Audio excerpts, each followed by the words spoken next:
everyone, and welcome to Project M Nexus. Today we're here with a video on how to play a tournament set in Project M.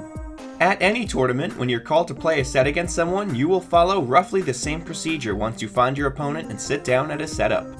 The first thing you'll need to do is plug in or sync up your controller. For the most part, players don't care about what port you plug your controller into, but some people do for various reasons. If that's the case, then both players will play a game of rock, paper, scissors, and the winner will choose their port first. After plugging in or syncing up, you select your character. If either player is concerned that their opponent is going to counterpick their character, they can opt to ask for a blind pick. In a blind pick, both players tell a third person who they intend to play, and each player is locked to that character for the first game. Once you picked your character, you'll want to check that the game settings are correct before moving on to picking stages. Select the menu at the top and make sure that the game type is set to stock with the stock count set to 4. After that, select item switch and make sure that the switch is set to none and that the all is set to on. Last but not least, go to more rules and make sure that the timer is set to 8 minutes and that pause is set to hold. It is your responsibility as a player to make sure that these changes are all correct before beginning a match. Now you're ready to pick your stage. You'll always start your first game on one of the starter stages.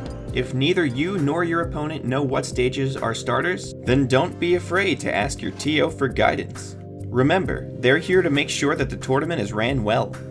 Once you know what the legal starter stages are, then it's time to pick the stage you play on.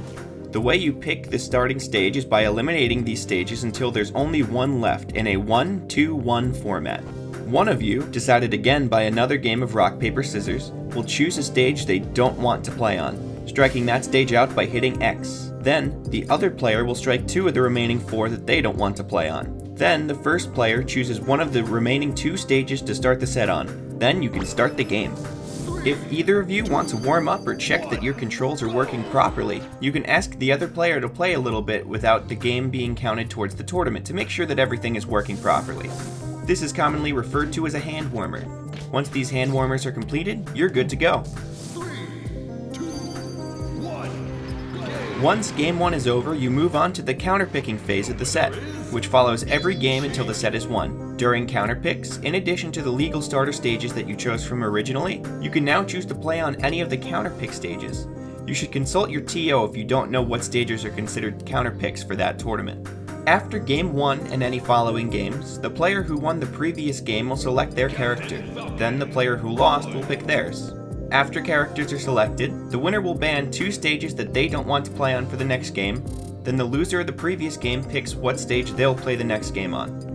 In addition to the 2 stages banned by your opponent, you also cannot counterpick to any stage that you have already won on in the set. This process is repeated for every game until one player wins enough games to win the set, which will either be 2 or 3 wins depending on how far into the bracket you are. Remember that a best of 3 needs you to win 2 games and best of 5 needs you to win 3. There you have it. Now you're ready to go play a tournament set. Feel free to let us know in the comments if you have any questions about what we covered in this video or about attending tournaments in general, and we'll do our best to help you out.